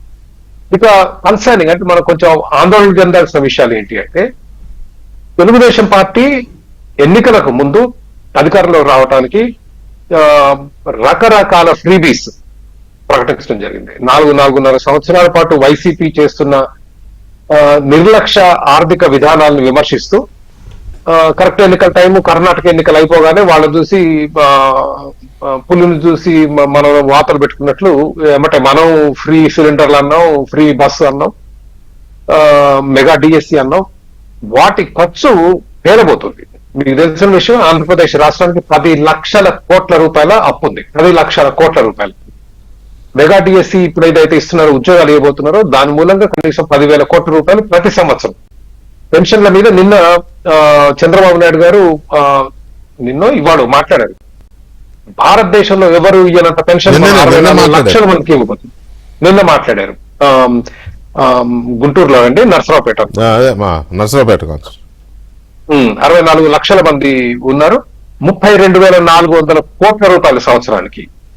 దాంతో పాటు ఇది మరీ దుర్మార్గమైన ఫ్రీబీ ఆఫర్ చేసింది. ప్రతి మహిళ 18 సంవత్సరాలకు మించిన ప్రతి మహిళకి 1,500 రూపాయలు ఇస్తా ఉన్నారు నెలకి. దాని ఖర్చు 18,000 కోట్ల రూపాయలు కాకపోతుంది. ఉచిత సిలిండర్ ఎవరు అడగలేదు. ఉచిత సిలిండర్ 2,500 కోట్లు ఎందుకు ఇస్తా ఉన్నారో నాకు తెలియదు. ప్రతి రైతుకి 20,000 రూపాయలు ఇస్తా ఉన్నారు, 14,000 కోట్లు. ప్రతి స్కూల్ విద్యార్థి, మన జగన్మోహన్ రెడ్డి గారి కాలంలో అమ్మఒడి ఖర్చు 6,500 కోట్లు. ఉచిత బస్సు అసలు హాస్యాస్పద ఉచిత బస్సు. అసలు ఎన్ని ఇబ్బందులు గురి చేస్తుందో తెలంగాణలో, కర్ణాటకలో. ఉచిత బస్సు ఖర్చు 2,000 కోట్లు. దీంతో పాటు రేషన్ బియ్యం మనకు తెలిసిందే, రేషన్ ఖర్చు 12,800 కోట్లు. దాంట్లో 2-3 వేల కోట్లు కూడా జనాలకు పోవట్లేదు. మొత్తం రైస్ బియ్యం మాఫియా మనం చూస్తున్నాం కోట్ల దగ్గర. ఈ సమస్యలు ఆంధ్రప్రదేశ్ రాష్ట్రాన్ని ఆర్థికంగా కృంగదీసేవి. ఈ రోజు ఆంధ్రప్రదేశ్ రాష్ట్రంలో దురదృష్టవశాత్తు ఏ పార్టీలో కూడా, ఏ నాయకుడు కూడా ఈ ఉచిత పథకాల మూలంగా మన భవిష్యత్తుకు, మన పిల్లలకు పారమైన నష్టం జరుగుతుంది. ఇదే డబ్బు మనం తీసుకెళ్లి ఒక మెట్రో గట్టు, ఒక ఓఆర్ఆర్ గట్టు, ఒక ఎయిర్పోర్ట్ గట్టు, ఒక పోర్ట్ గట్టు, రోడ్లు బ్రహ్మాండంగా చేసుకుని విద్యుత్తు తక్కువ ధర పరిశ్రమలకు ఇచ్చుకుంటే లక్షల ఉపాధి అవకాశాలు సృష్టించబడతాయి అని చెప్పే ధైర్యం ఉన్న నాయకుడు ఈ రోజు లేడు. కొన్ని ఇవ్వాలి, తప్పదు. బీద ప్రజలకి సహాయం చేయండి, తప్పే లేదు. ఏంటిది ఈ ఉచిత సిలిండర్లు ఏంటి, ఉచిత బస్సు ఏంటి, 18 సంవత్సరాల మహిళలకి డబ్బులు ఏంటి, ఎటు తీసుకెళ్తున్నారు రాష్ట్రాన్ని? చంద్రబాబు నాయుడు గారు ఈజ్ అ విజనరీ. ఇవాళ మనం చూస్తుంటే ఆయన ముఖం చూసి వస్తున్నాయి వ్యాపారాలు. దురదృష్టం ఏంటంటే ప్రజలకి వాస్తవాలు చెప్పి వాళ్ళకి బుజ్జగించి ఇది సరైన విధానం కాదు అని చెప్పే నాయకుడు లేకపోవటం ఇవాళ నూతన సంవత్సరాలు మనం పర్యవేక్షించుకోవాలి. ఎందుకంటే మన చుట్టుపక్కల దేశాలు, మన ప్రపంచం ముందుకెళ్ళిపోతుందండి. చైనా మనకంటే 6 ఇంతలు పెరిగింది. చైనా 6 ఇంతలు పెరగడానికి ఏం చేసిందో తెలుసా? 3 కోట్ల ప్రభుత్వ ఉద్యోగాలు, 3 కోట్ల మందిని తీసేసి ఉద్యోగాలు. ఎందుకు? It's an unproductive sector. Government లో ఉద్యోగులు ఏమి ప్రొడ్యూస్ చేయరు. మీకు ఒడ్లు రావు, కార్లు రావు, ఫోన్లు రావు, ఏమి ఉత్పత్తి చేయరు. ఎందుకు ఇంతమందిని ప్రభుత్వ స్కూళ్లలో ఈ రోజు 92,500 రూపాయలు ప్రతి విద్యార్థి మీద ఖర్చు పెడుతున్నాం. ప్రైవేట్ స్కూల్లో 4వ వంతుకు మంచి విద్య వస్తుంది. అంత ఖర్చు పెట్టిన మన ప్రభుత్వ స్కూళ్ళలో విద్య రావట్లేదు. This is what. మనం మారకపోతే, మనం ఆలోచన విధానం మారకపోతే మనం ఇట్లాగే వెనకబడి ఉంటాం. చైనా 6 ఇంతలు అంటే సింగపూర్ మనకంటే 40 ఇంతలు పెరిగింది. 40 ఇంతలు. America India is a welfare state కదండి. మారాలి కదా సార్. మరి ఎప్పుడు అభివృద్ధి చెందాలి? సింగపూర్ లో ఈ రోజు అంత సంపద ఎట్లా వచ్చింది? ఎవరన్నా బీదోళ్ళు ఉన్నారా? ఇఫ్ యు డూ వెల్ఫేర్ చేస్తారో కాదు, నాకు అర్థం. ఇప్పుడు చక్రవర్తి గారు ఏమంటా ఉన్నారంటే సంక్షేమ పథకాలు అనేవి అందించడం అనేది నేరం, అది ప్రభుత్వాలు చేయకూడదు అని చెప్పి అంటా ఉన్నారా? నో, మితంగా, మరీ విచ్చలవిడిగా, మితంగా దానికంటూ ఒక లిమిట్ ఉండాలి. విచ్చలవిడిగా ఉండకూడదు సార్. ఇప్పుడు వెంకటకృష్ణ గారు సంక్షేమ పథకాలు ఎక్కడికి వస్తాయి? ప్రజల మీద 500% పన్నండి. మద్యం మీద ఒక 100 రూపాయలు వాటర్ బాటిల్ 100 రూపాయలు పెట్టుకుంటే 500% దాని మీద ట్యాక్స్. 20 రూపాయల మద్యం బాటిల్ కి 100 రూపాయలు తీసుకుంటున్నారు. 100 రూపాయల పెట్రోల్ 50 సార్. అదంటే ఓకే, తాగినోడు కడతాడు తాళ్ల పన్ను అని కాదు చక్రవర్తి గారు. అదంటే తాగినోడు కడతాడు తాళ్ల పన్ను అని అది ఓకే, అది వ్యసనం, అది ఒక జూదం, అదొక వ్యసనం, అది ఓకే, అది పక్కన పెడదాం. మీరు అన్న దాంట్లో ఇట్ ఈస్ మరి విచ్చలవిడిగా సంక్షేమం పేరుతో ఇవ్వడం అనేది మరి అది అవతల వాడు ఇచ్చాడు ఓట్ల కోసం తప్పని రాజ్యం ఉంది చూస్తున్నాం భారతదేశం వాడు ఇచ్చి వీడు ఇస్తే ఇంక మన దేశం ఎప్పుడు బాగుపడుతుంది సార్? జనం అలా అనుకోరు కదా, అయ్యో చంద్రబాబు నాయుడు రావాలి, రాష్ట్రం బాగుపడాలి. నాయకత్వం అంటే మన జనాల్లో మార్పు తీసుకురావాలి కదా, మన దేశం వెనక్కి కదా. బట్ చెక్ యా చెప్పండి. ఇప్పుడు ఏదో మద్యం గురించి వాటి గురించి వీటి గురించి మాట్లాడుతూ ఉన్నారు. ఇప్పుడు చక్రవర్తి గారు US లో చాలా సంవత్సరాలుగా ఉన్నారు. ఇప్పుడు అక్కడ ప్రభుత్వాలు ఏమన్నా పౌరుల దగ్గర నుంచి వసూలు చేయకుండా వాళ్ళ జేబులో డబ్బులు ఏమన్నా ఇస్తా ఉన్నారా? ముక్కుపీట వసూలు చేస్తారు.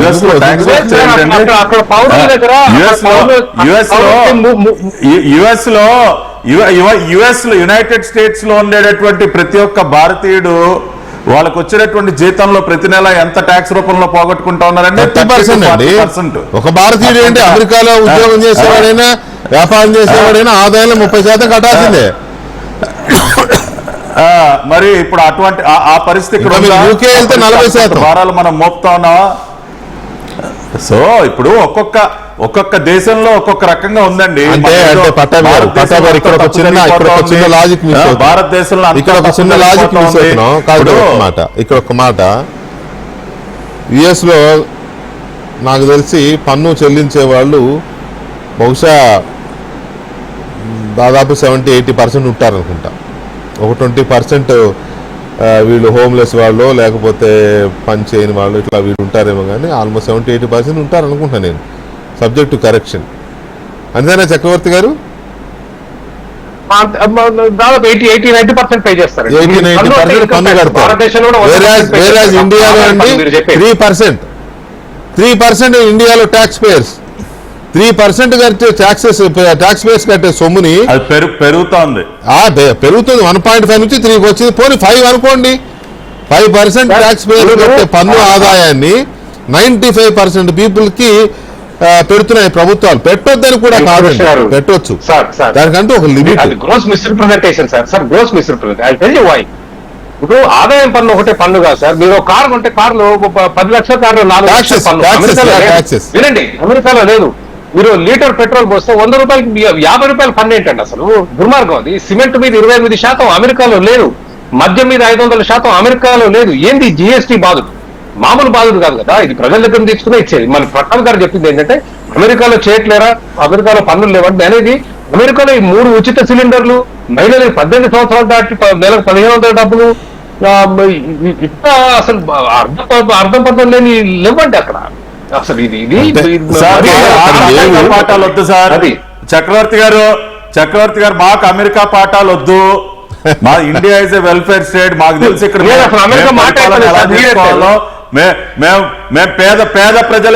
మేము పేద ప్రజలకి అండగా నిలబడతామండి. 3 సిలిండర్లు ఇవ్వాల్సిందే, మేము ఇస్తాము.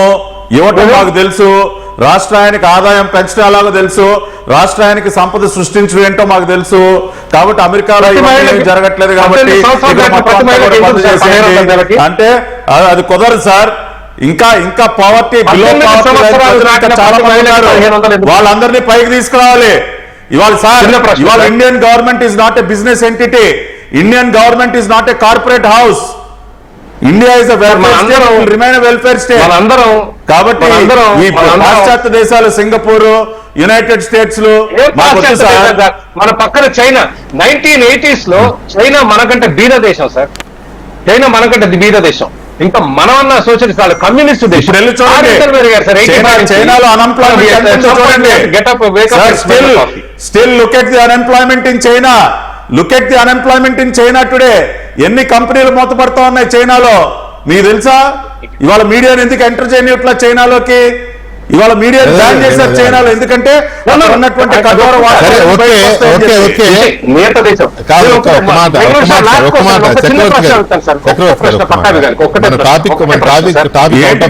మాట్లాడండి మీరు. ఒక మాట కాదు గఫూర్ అన్న,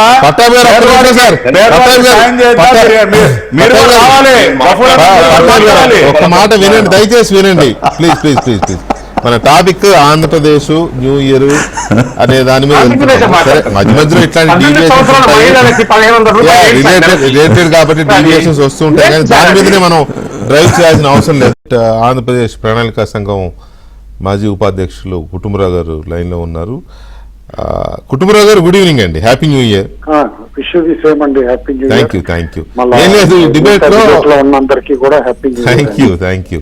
ఈ డిబేట్ లో ఒక చిన్న దాన్ని ఏమంటారంటే ఒక పెద్ద డౌటే, చిన్న డౌట్ కాదు. అదేంటి అంటే అమరావతి పోలవరం ఫుల్ స్వింగ్ లో వెళ్ళబోతున్నాయి 25 అనేది డిబేట్ యొక్క సారాంశం, ఏపీ న్యూ ఇయర్ అని. దీంట్లో గఫూర్ గారు లేవనెత్తిన పాయింట్ ఏంటంటే ఓకే స్పీడ్ గానే తీసుకెళ్లే ఆలోచనలో ఉన్నారు, మేము కూడా దానికి ఇదే. కాకపోతే ఆ 15,000 కోట్లు అది గ్రాంటా అప్ప అనే దాని మీద వీళ్ళేం చెప్పట్లేదు అనేది, కానీ అది అప్పే అనేది మనకి తెలుస్తోంది అనేది ఆయన చాలా బలంగా నమ్ముతున్నారు. బట్ నాకు చక్రవర్తి గారికి ఆ విషయంలో డైలమానే ఉంది, అప్ప గ్రాంటా అనేది. But as per my subject to correction and Pattabhi గారు చెప్తున్నది ఏంటంటే అది ఎక్స్టర్నల్ ఎయిడెడ్ ప్రాజెక్ట్ కింద తీసుకునే దాంట్లో భాగంగా 90% సెంట్రల్, 10% స్టేట్ భరిస్తుంది. ఆ రోజు నిర్మలా సీతారామన్ గారు చెప్పిన దాంట్లో ఏంటంటే ఆ క్యాపిటల్ 10% కూడా భరించే స్థితి ఏపీకి లేదు, కాబట్టి అది కూడా మేమే భరించే ఆలోచనలో ఉన్నామని అన్నట్టుగా నాకు బాగా గుర్తుంది, ఇఫ్ ఐఎమ్ రైట్. సో దీని మీద క్లారిటీ కోసం మిమ్మల్ని తీసుకున్నా. ఇందులో పెద్దగా క్లారిటీ అవసరం లేదు వెంకటకృష్ణ గారు, ఎందుకంటే ఆ రోజు అనౌన్స్మెంట్ అయిన తర్వాత నెక్స్ట్ డే ఇమీడియట్ గా ప్రెస్ మీట్ లో కూడా అనమాట ఆర్థిక మంత్రి గారిని సీతారామన్ గారిని అడిగారు. అడిగినప్పుడు ఇప్పుడు మీరు చెప్పింది జవాబు చెప్పింది. ఆవిడ చెప్పిన తర్వాత మల్టిపుల్ గా అనమాట పార్లమెంట్ లో కూడా కపుల్ ఆఫ్ టైమ్స్ ఆ క్వశ్చన్స్ కూడా వేసేటప్పుడు కూడా క్లారిటీ ఇచ్చారు. ఇప్పుడు ఏదైతే గనక కేంద్ర ప్రభుత్వం ఇలాంటి ప్రాజెక్ట్స్ కి ఒక స్టేట్ గవర్నమెంట్ కి ఫండింగ్ ఇచ్చేటప్పుడు డైరెక్ట్ గా ఫండ్ ఇవ్వటానికి అనేది అన్నమాట ఏదైతే పర్మిట్ చేయదో, ఎఫ్ఆర్బిఎం రూల్స్ సెంటర్ అవనియండి ఏదైనా సరే పర్మిట్ చేయదో, అందుకని చెప్పేసి అన్నమాట ఈ రూట్ తీసుకుంది. ఇప్పుడు పట్టాభి గారు చెప్పినట్టేనమాట ఈఏపీ ప్రాజెక్ట్ కింద లేబుల్ చేస్తే, ఎందుకంటే ఆల్రెడీ 2018 లో మీరు రీకాల్ చేస్తే కనుక అప్పుడు కేంద్ర ప్రభుత్వంతో ఏదైతే స్పెషల్ ప్యాకేజ్ కింద ఈఏపీ ప్రాజెక్ట్స్ లేబుల్ చేశారో అట్లాంటి లేబులింగ్ కిందేనమాట ఈఏపీ ప్రాజెక్ట్ కింద ఇది లేబుల్ అవుతుంది.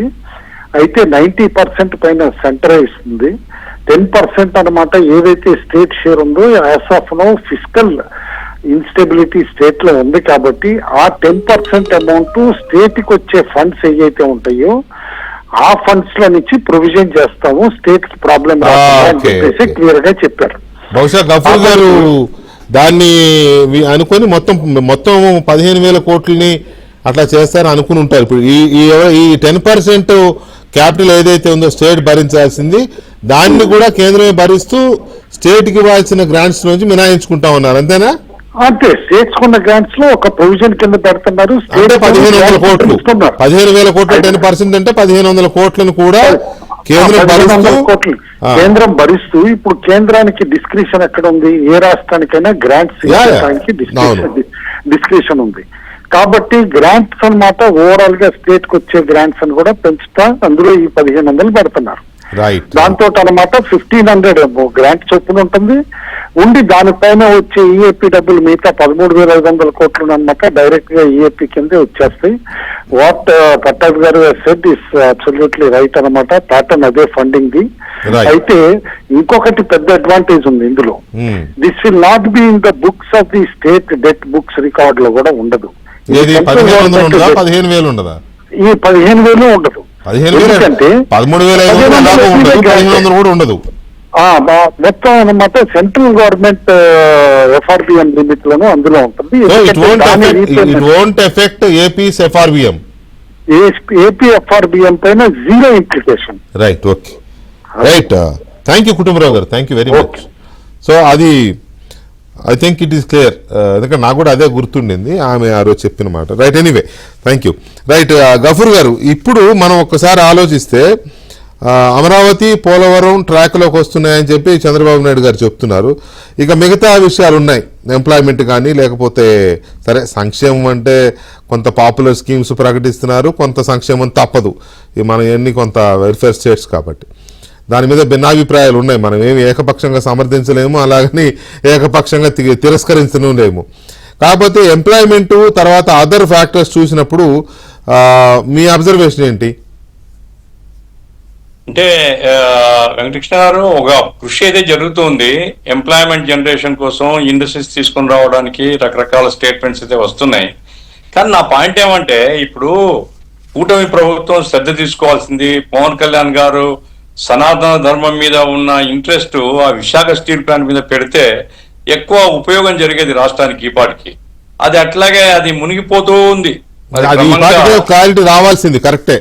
సరే, సనాతన ధర్మం గురించి నేను మాట్లాడేది ఆ ఇంట్రెస్ట్, కానీ విశాఖ ప్లాంట్ అయితే ఈ పార్టీ క్లారిటీ వచ్చేయాల్సింది కదా. ఇప్పుడు సెంట్రల్ మినిస్టర్ వచ్చిపోయినాడు, ఆ తర్వాత వీళ్ళు మరి పార్ట్ ఆఫ్ గవర్నమెంట్ బీజేపీ కూడా, అయ్యా మా రాష్ట్రానికి చాలా ముఖ్యమైనది ఇది, ఏదో పద్ధతిలో మీరు దీన్ని రివైవ్ చేయండి. ఆ స్టీల్ ప్లాంట్ అది దాంట్లో వాళ్ళది ఉంది సేల్ కలిపేస్తే లాభ నష్టాలు, సేల్ కు చాలా లాభాలు ఉన్నాయి కాబట్టి ఇనిషియల్ నష్టాలు వాళ్ళు పూడ్చుకున్నా అది ఓవరాల్ సేల్ లో కలిసిపోతుంది. అట్లైనా ప్రయత్నం చేయొచ్చు.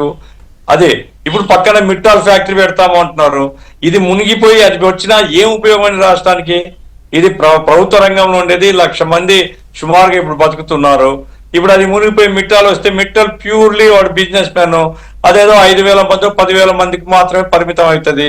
అంటే నేను చెప్పేది ఏమిటంటే, ఉండేటువంటి ఇన్ఫ్రాస్ట్రక్చర్ ను వదులుకొని కొత్త ఇన్ఫ్రాస్ట్రక్చర్ క్రియేట్ చేయడం వల్ల పెద్దగా ఉపయోగం ఉండదు. కాబట్టి ఉండేటువంటి పరిశ్రమల్ని కాపాడడానికి ఏం చేయాలి? నంబర్ 1.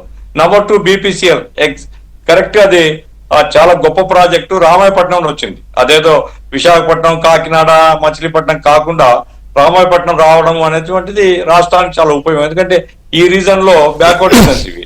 కాబట్టి ఆ రకంగా చాలా మంచి కృషి జరుగుతుంది.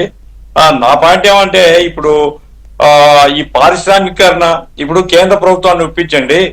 కేంద్ర ప్రభుత్వాన్ని ఒప్పించి రాయలసీమ ప్రాంతంలో ఒక భారీ కేంద్ర ప్రభుత్వ డిఫెన్స్ ఇండస్ట్రీ ఏదైనా తీసుకుని రాగలిగితే, డిఫెన్స్ అని చెప్తున్నా అంటే ఇతర ఇండస్ట్రీస్ ఏవి సెంట్రల్ గవర్నమెంట్ పెట్టుకోవడానికి అన్ని అమ్మేస్తున్నారు. ఎందుకంటే సార్, ఇప్పుడు హైదరాబాద్ నగరం డెవలప్ అయిందంటే హెచ్ఎంటి, హెచ్ఏఎల్, బిహెచ్ఈఎల్, లేకపోతే డిఫెన్స్ ల్యాబ్స్, రకరకాల పరిశ్రమలన్నీ వచ్చిన తర్వాతనే హైదరాబాద్ డెవలప్ అయింది. ఆ రకంగా రాయలసీమలో కూడా ఒక ఏదైనా ఒక కదలిక రావాలి పారిశ్రామికీకరణ కోసం అంటే రాష్ట్ర ప్రభుత్వం శ్రద్ధ తీసుకోండి. రాష్ట్ర ప్రభుత్వాన్ని ముద్దాయిగా చెప్పడం లేదు, శ్రద్ధ తీసుకొని ఈ ప్రాంతంలో ఒకప్పుడు మన్మోహన్ సింగ్ గారు ఫౌండేషన్ వేశారు, అది పోయింది. ఆ తర్వాత అనంతపురం జిల్లాలో పిల్లెట్స్ ఫ్యాక్టరీ అన్నారు, అది పోయింది సెంట్రల్ గవర్నమెంట్. మన్నవరం, అది మన్మోహన్ సింగ్ చిత్తూరు జిల్లాలో మన్నవరంలో ఏర్పేట దగ్గర అది పోయింది. అది అట్లాగే మన బళ్ళారి అంటే రాయదుర్గం ఆ ప్రాంతంలో పిల్లెట్ ఫ్యాక్టరీ పెడతాం సెంట్రల్ వాళ్ళు చెప్పినారు, అది పోయింది. నేను చెప్పేది ఏమిటంటే, బ్యాక్వర్డ్ రీజన్స్ మీద ఎందుకు మాటికి చెప్తున్నాను, బ్యాక్వర్డ్ రీజన్ జనం కూడా బతకాల. కాబట్టి కూటమి ప్రభుత్వం శ్రద్ధ తీసుకొని ఈ ప్రాంతం, ఇప్పుడు కడప స్టీల్ ఉంది, అది సెంట్రల్ గవర్నమెంట్ ఎత్తేసింది, మరి స్టేట్ గవర్నమెంట్ ఏం చేయాలో ఆలోచించాలి కదా. కాబట్టి ఇటువంటి దానికి ప్రయారిటీ ఇచ్చేటువంటి పద్ధతిలో చేయాలి. డిఎస్సి, మెగా డిఎస్సి అనౌన్స్ చేశారు, మొదటి సంతకం చేసినారు, మళ్ళా దాని మీద ఇంకేం ప్రొసీజర్ ముందుకు పోవడం లేదు. కాబట్టి ఇప్పుడు చక్రవర్తి గారి అభిప్రాయం ఆయనకు ఉండొచ్చు, మెగా డిఎస్సి మళ్ళా డబ్బులు పెరుగుతాయని. ఏమైనా ప్రభుత్వం అనౌన్స్ చేసింది, దాన్ని ఇంప్లిమెంట్ చేయించుకోవాలా. అట్లా సార్, అమరావతికి సంబంధించి సుప్రీంకోర్టులో ఉండేటువంటి పెండింగ్ కేసు క్లియర్ కాకుండా సెంట్రల్ గజెట్ నోటిఫికేషన్ రాదండి. కాబట్టి దాన్ని వెంటనే చేయించుకొని, వెంటనే అత్యవసరంగా ఏమి మునిగిపోదు, ఓవర్ 2-3 years లోపల సుప్రీంకోర్టు క్లియర్ చేయాలా. అప్పుడు గజెట్ నోటిఫై చేస్తే అమరావతిని ఇంకెవరు డిస్టర్బ్ చేసే అవకాశం ఉండదు, అది చేయాల్సినటువంటి అవసరం ఉంది. అట్లాగే పోలవరం ప్రాజెక్ట్ సంబంధించి కూడా 45 అనేటువంటిది ఖచ్చితంగా అమలు చేయాలి. అయితే ఆర్ఆర్ ప్యాకేజ్ తో ముడిపడి ఉంది. ఆర్ఆర్ ప్యాకేజ్ సెంట్రల్ ఒప్పుకోవడం లేదు. స్టేట్ గవర్నమెంట్ ఏదో పద్ధతిలో రిజాల్వ్ చేసుకొని, గ్రావిటీ ద్వారా నీళ్లు రాకపోతే నీళ్లు రావండి, మనకి నీళ్లు రావు. జగన్మోహన్ రెడ్డి ప్రభుత్వం చేసిన మరొక దుర్మార్గమైన పని ఏంటంటే, మీరు 41.5కి మీరు ఇవ్వండి, ఆర్ఆర్ ప్యాకేజ్ ఇవ్వండి, మేము సరిపెట్టుకుంటామని చెప్పడం వల్ల ఇప్పుడు వాళ్ళు అదే పట్టుకుని కూర్చున్నారు కేంద్రం.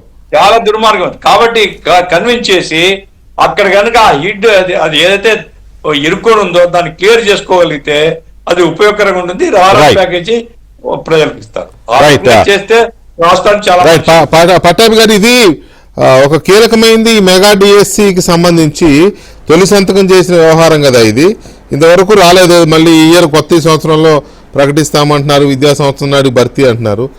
అది ఆల్రెడీ నోటిఫికేషన్ ఇచ్చేశారు, బట్ అది ఎందుకని ఇది అవ్వట్లేదు అనేది కొంత డైలమా ఉంది.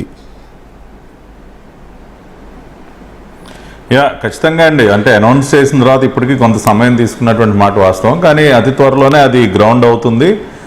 అది లోకేష్ గారు, హెచ్ఆర్డి మినిస్టర్ గారు వీరందరూ కూడా దానిపైన కసరత్తు చేస్తూ ఉన్నారు.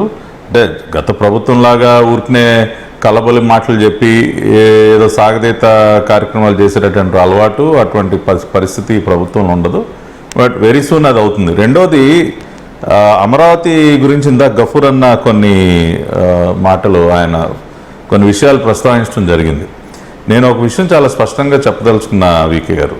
ఒకటి, అమరావతి రాజధాని నిర్మాణంలో ప్రధానంగా ఇవాళ ప్రభుత్వం ఫోకస్ చేస్తున్నటువంటి అంశాలు ఏంటంటే, ఎవరైతే రైతులు భూములు ల్యాండ్ పూలింగ్లో ఇచ్చారో వాళ్ళకి ఏవైతే ప్లాట్స్ తిరిగి ఇవ్వటం జరిగిందో ఆ లేఅవుట్ సంబంధించి ఇన్ఫ్రాస్ట్రక్చర్ క్రియేషన్ మీద ప్రధానంగా దృష్టి పెడతా ఉంది.